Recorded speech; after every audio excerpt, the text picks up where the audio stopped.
and welcome to This Week at the Movies. I'm Matt, and I am getting you ready for another weekend at the movies. There are a few things that are opening wide this weekend. I'm going to focus on the biggest of those, and then look at a couple of movies that opened last week. And last week, I'm very rich for films. And then we are going to close by looking at the races for lead and supporting actress at the Oscars. Still a little ways away from the Academy Awards, but we are getting closer every day. But the first movie I want to talk about is How to Make a Killing. This is the new black comedy from A24.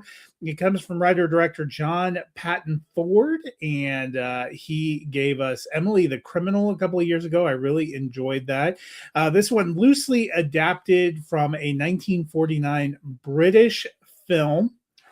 But it centers on a man, Glenn Powell, who was born the kind of illegitimate son of a daughter of a very wealthy family. She was tossed out of her family in large part because she decided to keep her child, which kept Beckett Redfellow kind of growing up on the outside looking in. But he is still part of the inheritance line. So after his mother is gone and he realizes that adult working life isn't all he's cracked up to be, he starts wondering whether he can improve his odds in his family succession line and starts tracking down and getting to know the 7 living Redfellows, which is led by White Claw Redfellow, his grandfather, played by Ed Harris.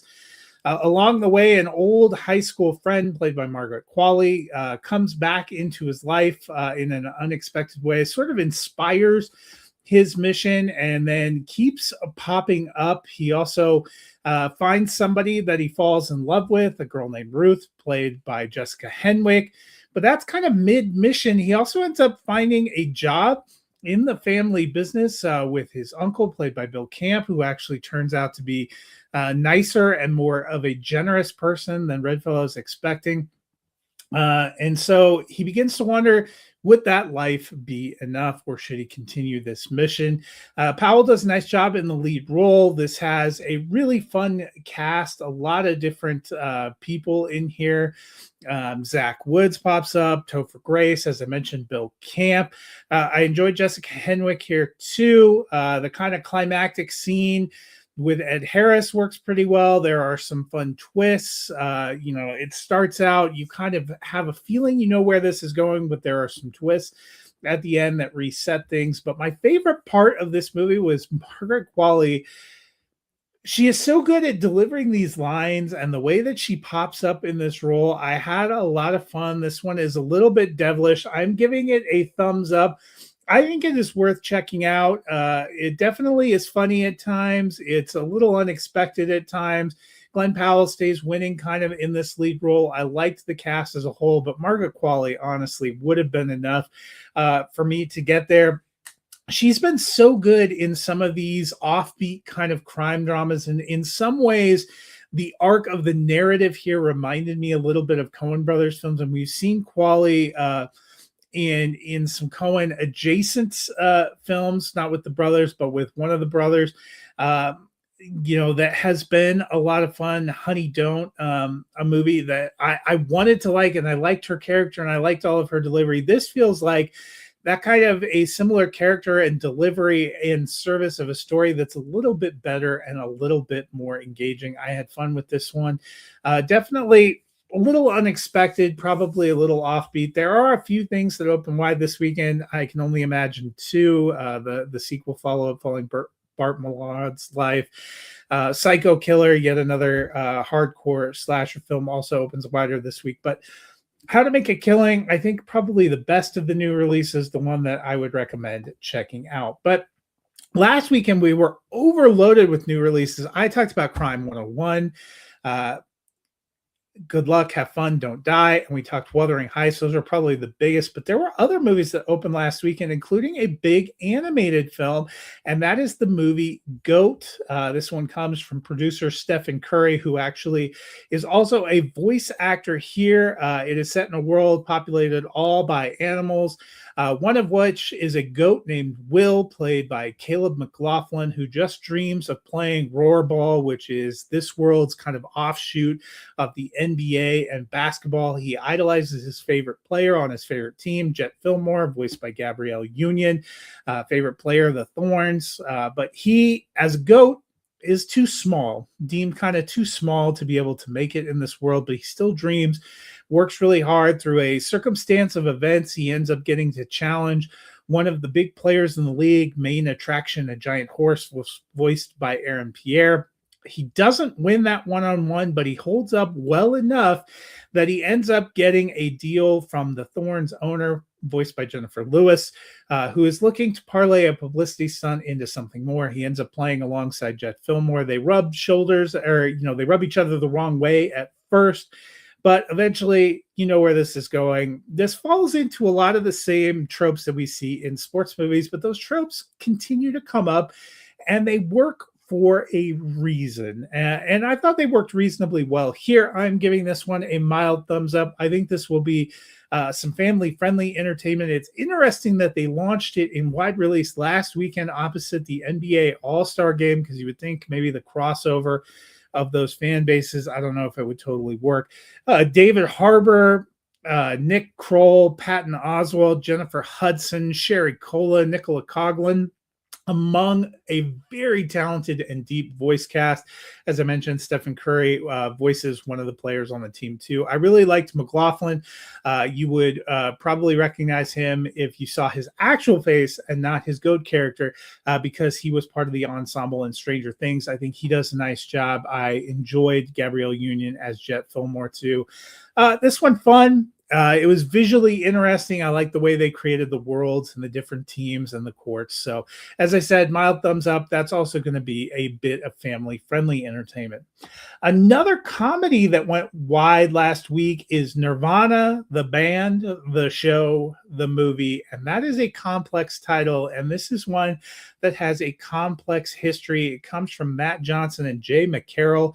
It is a mockumentary. They started playing these characters, forming Nirvana, the band, with the goal of getting a live show at the Toronto-based restaurant and club, the Rivoli, in a series of webisodes from 2007 to 2009 that turned into a Viceland series from 2017 to 2018.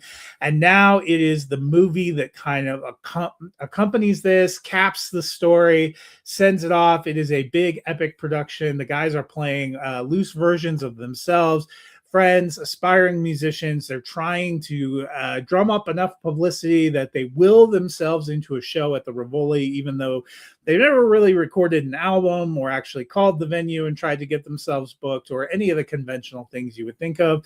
They start out by trying to jump off the CN Tower in Toronto into the Sky Dome as a big publicity stunt. Doesn't quite go that as planned. So Matt ends up coming with a strange time machine idea. It's tied to an old bottle of Orbitz. As you might imagine, this one a lot of fun, something different. I don't think you have to be familiar with the webisodes or with the Viceland series to have a good time with this one. I had never seen those. I read a little bit about it, but if you have been a fan all the way along, this is probably going to have even more Easter eggs and even more fun for you. They do a very big riff and spinoff and ripoff of Back to the Future, and it works really well here. Johnson was the director. Johnson, McCarroll co-wrote it. McCarroll responsible for the music in here. These guys, you can tell that they're old friends that have been doing this for 20 years and know how to play off each other. You can tell that they are having a good time with this. Is it weird? Sure. But is it a good time and kind of a wild, eccentric ride? You bet. And I'm giving this one a mild thumbs up. Probably a little bit more niche entertainment. I understand why it would have gotten lost last week with some of the bigger releases, but definitely worth checking out. So last weekend, we had 5 movies that 4 of them I would recommend seeing. And the one that I wouldn't is the one that made the most money. But that's how it is sometimes. So that's a couple of movies that you'll be able to check out in theaters this weekend. A couple bound over you may not have gotten to on the long holiday weekend, and one new one, the A24 comedy that I just had a good time with Glenn Powell. How to Make a Killing. Now, before I get out of here, I want to talk the race for supporting actress and actress. So first, I'm going to kick off with the supporting category. We have quite an interesting field of nominees. Wunmi Mosaku from Sinners gets in. Tiana Taylor, who is probably considered something of the front runner from One Battle After Another.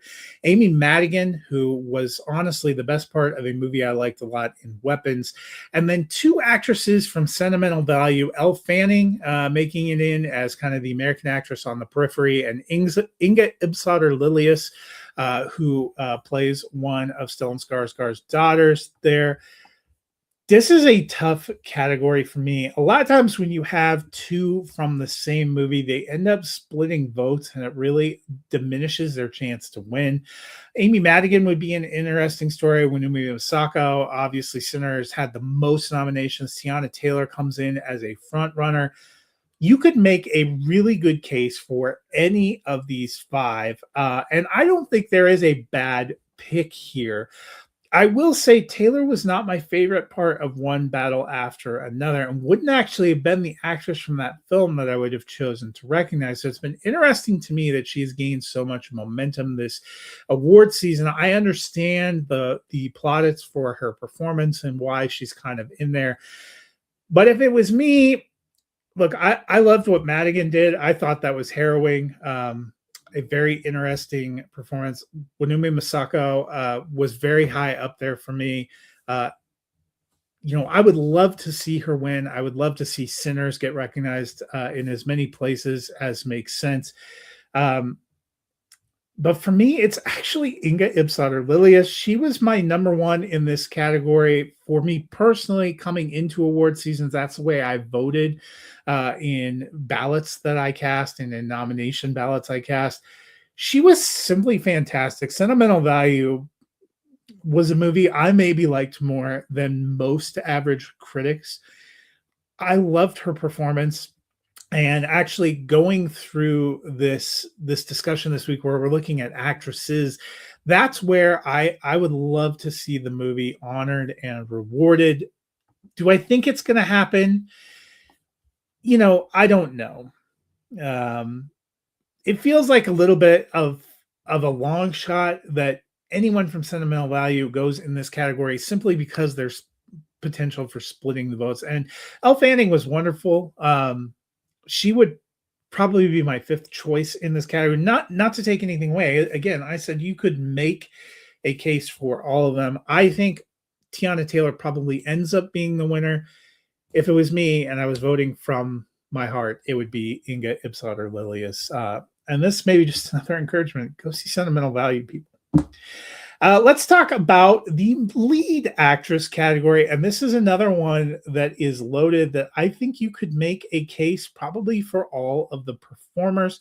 The nominees: Kate Hudson from Song Sung Blue, Emma Stone, who was perhaps my favorite thing in the movie Begonia, Rose Byrne, If I Had Legs, I'd Kick You, a movie that I didn't love as much as some people, but her performance is incredible. Jessie Buckley from Hamnet, who is arguably the favorite right now, and then Renata Reinsve from Sentimental Value. And I think you probably can guess how I feel about this category. As I said, I think you can make a case for all of these ladies, except for there's been a lot of discussion about Hudson and the performance. I think it's a nice story, her getting a nomination. I thought she was fine in the movie. I thought the movie was fine. That would not have made my personal top five. I think she's probably the biggest long shot here. Emma Stone, a two-time winner. She was fantastic in Begonia. I think she is also probably something of a long shot here. That leaves you with contenders. Rose Byrne has won in a lot of places. She is a fantastic comedic actress who is doing something very difficult in a dramatic role here. I think she probably has a very decent chance of pulling the win out here, though Jessie Buckley is the favorite at this point. Jessie Buckley probably the one that will win. If it's me, again, Renata Reinsve was my number one in this category going into award season, and that is how I voted. I would be pleased as punch if any of those three ladies won, but I would be especially tickled if Renata Reinsve won. Sentimental Value just worked for me, and Reinsve and Inga Ipsodder Lilius, their back and forth, their roles, their performances were really just the emotional core of what is a very emotional film for me. So I liked that the most. But couple of interesting races. We are down to talking about some of the bigger races. Of course, we'll have a full preview going out the weekend before the Oscars, so that'll be something to look forward to. But that'll do it for me this week. Next week, I will be back talking Scream 7. I will also get my complete Scream rankings next Thursday in anticipation of the release of the new one. My binge watch for the week. I have my ranking currently for the 6 available films, but I will merge in Scream 7 where I think it fits. We'll also be talking about the Jessica Chastain film Dreams. And for Oscar Talk, we're going to talk the actor and supporting actor races. A couple of very interesting races too, with some very diverse groups that I have some passionate feelings about. So it's been exciting. It's a fun season. Hope you guys have a great weekend. And until next week, I will see you at the movies.